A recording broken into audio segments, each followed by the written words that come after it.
Wari uzi ko bishoboka ko wafungura ndetse ukaba wakoresha application ebyiri icyarimwe muri telefone yawe? Nk'urugero ukaba uri kuri TikTok cyangwa se kuri YouTube ndetse ukaba ushobora no kuba wajya no kuyindi application nka WhatsApp, ukaba waba uri gucata kuri WhatsApp ndetse uri no kureba ibintu kuri TikTok bitagusabye kubanza gufunga application imwe kugira ngo ubashe gukoresha iyindi. Ndetse n'ibyo warebaga kuri TikTok cyangwa se kuri YouTube cyangwa ku yindi application iyo ari yo yose bidahagaze. Ushobora kwibaza ngo bikora gute? Ukoresha uburyo bwitwa split screen, ari nabwo ngiye kukwereka muri iyi video. Ariko niba utaramfollowinga, wanze followinge ujye no muri comment umbwire ikindi nazagufasha muri video yacu ubutaha.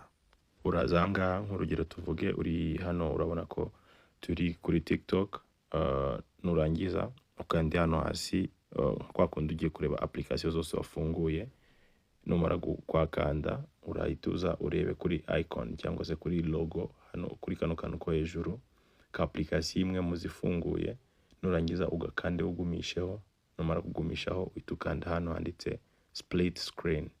Numara gukanda hano kuri split screen urabona ko bakwereka izindi application indi wahitamo yajya munsi ya yindi. Tuvuge niba mpisemo WhatsApp hano, urabona ko yindi iraguma hejuru ndetse na WhatsApp nkaba nshobora kuba naba ndi kuyikoresha icyarimwe. Niba ari ubwa mbere warubonye aka kantu ukaba nawe bikoze bigakunda, jya muri comment utubwire kandi nibagirwe gusharinga iyi video kugira ngo isangize n'abandi.